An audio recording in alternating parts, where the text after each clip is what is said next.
তীব্র তাপপ্রবাহের কারণে কিশোরগঞ্জের হোসেনপুর মডেল সরকারি প্রাথমিক বিদ্যালয়ের ২৫ শিক্ষার্থী অসুস্থ হয়ে পড়েছে। তাদের মধ্যে একজনকে উপজেলা স্বাস্থ্য কমপ্লেক্সে ভর্তি করা হয়েছে। বৃহস্পতিবার দুপুরে এই ঘটনা ঘটে। অসুস্থরা সবাই বিদ্যালয়ের দোতলায় ক্লাস করছিল। তাদের প্রাথমিক চিকিৎসা দিয়ে অভিভাবকদের ডেকে বাড়ি পাঠানো হয়েছে। পরে স্কুল ছুটি দেওয়া হয়।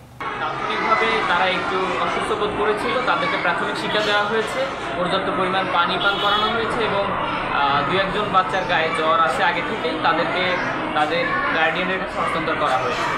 স্কুলের স্বাভাবিক পরিবেশ ভালো, আমরা বিষয়টা সর্বোচ্চ গুরুত্ব সহকারে দিচ্ছি।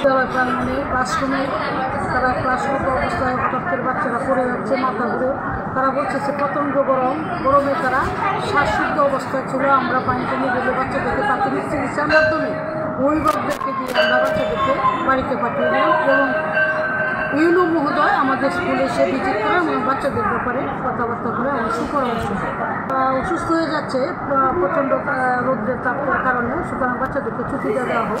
স্থানীয়রা জানান, দুপুরের দিকে কিশোরগঞ্জের হোসেনপুর মডেল সরকারি প্রাথমিক বিদ্যালয়ে ২৫ শিক্ষার্থী অসুস্থ হয়ে পড়ে।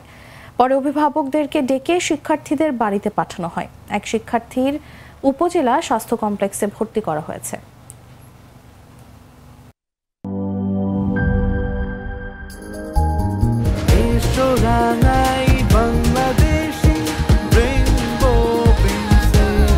রেইনবো পেইন্টস, ছড়াও জীবনের রং।